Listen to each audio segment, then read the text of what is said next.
2024 September మంత్లో హంగేరీ రాజధాని Budapest వేదికగా ముగిసిన 45th చెస్ ఒలింపియాడ్లో భారత పురుషుల జట్టు మహిళల జట్టు స్వర్ణ పతకాలను సాధించడం జరిగింది.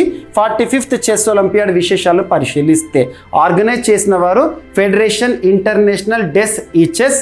సెప్టెంబర్ 10వ తేదీ నుండి 23 వరకు హంగేరీ రాజధాని బుడాపెస్ట్ వేదికగా జరిగింది. ఓపెన్ విషయానికి వస్తే భారత పురుషుల జట్టు స్వర్ణాన్ని సాధించింది. యునైటెడ్ స్టేట్స్ ఆఫ్ అమెరికా రజత పతకాన్ని, ఉజ్బెకిస్తాన్ కాంస్య పతకాన్ని సాధించింది. ఇక మహిళల విభాగాన్ని పరిశీలిస్తే భారతదేశం స్వర్ణ పతకాన్ని, కజకిస్తాన్ రజత పతకాన్ని, యునైటెడ్ స్టేట్స్ ఆఫ్ అమెరికా కాంస్య పతకాన్ని సాధించడం జరిగింది. 44th చెస్ ఒలింపియాడ్ 2022లో చెన్నై ఆతిథ్యంలో ముగిసింది. 46th చెస్ ఒలింపియాడ్ రానున్న 2026లో తష్కెంట్ వేదికగా జరగబోతోంది. 2024 సెప్టెంబర్ మంత్లో హంగేరీ రాజధాని బుడాపెస్ట్ వేదికగా ముగిసిన 45th